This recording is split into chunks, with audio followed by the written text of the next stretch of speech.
नमस्कार। जब से सभ्यता शुरू हुई है इंसान खेती करता आ रहा है। खेती बाड़ी प्राचीन काल से चली आ रही है। कोई जानता भी है कि चावल का एक दाना तैयार होने में कितना समय लगता है?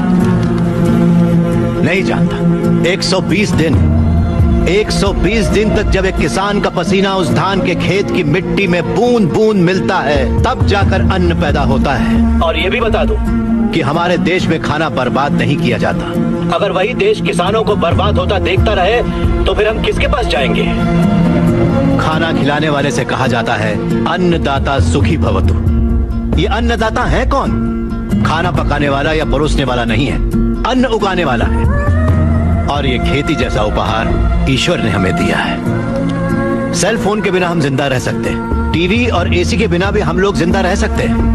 जो टीवी और एसी बनाते हैं वो करोड़ोंपति हैं, लेकिन अन्न उगाने वाला वो गरीब किसान इतनी कड़ी मेहनत और धूप में पसीना बहाने के बाद दिन ब दिन गरीब होता जा रहा है। फैक्ट्रीज लगाना गलत नहीं है, बिल्कुल सही है, लेकिन खेतों को बर्बाद करके फैक्ट्रीज लगाना गलत है। इस देश में कितनी ही बंजर जमीनें हैं, कितनी ही पथरीले जमीनें हैं। क्यों? क्योंकि वहाँ पर पानी नहीं है। इसीलिए खेती करने में इतनी परेशानी उठानी पड़ती है। जरा सोचकर जवाब दीजिए कि किसान पानी लेने कहाँ जाएगा? इस देश में पिछले 10 साल में 1,71,105 से ज्यादा किसान आत्महत्या कर चुके हैं। उसमें से 25,000 से ज्यादा किसान तो इसी इलाके में रहते थे।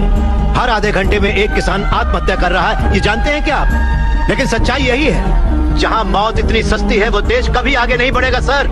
तकरीबन 10 लाख से ज्यादा किसान अपना पेट पालने के लिए गांव छोड़कर शहर में मजदूरी करने आ जाता है। जो हमारे देश की रीढ़ की हड्डी है वो बिल्डिंगों में चौकीदारी करता है। जो किसान हमारा भगवान है, अन्नदाता कहलाता है, वही मंदिरों के सामने भीख मांगता फिर रहा है। वादों पर मत जाइए, जमीन पर आ जाइए।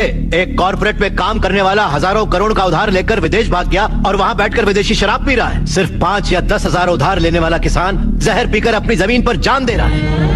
इन कॉर्पोरेट्स की काली करतूतों की वजह से हमारी हरियाली जली जा रही है। खेत सींचने वाली नदियां फैक्ट्री से निकलने वाले गंदे पानी से जहरीली होती जा रही हैं। ये मल्टीनेशनल कंपनीज की मशीनें हमारी खेती वाली जमीन पर कब्जा करके उन्हें खत्म करती जा रही हैं। पर ये दिखाई नहीं देता। किन फैक्ट्रीज की बात कर रहे हैं आप? सारे हेल्दी फूड्स में मिलावट करके ये उसे बर्बाद करते जा रहे हैं। अंडे को शैम्पू में, गाजर को क्रीम में, सोया को साबुन में।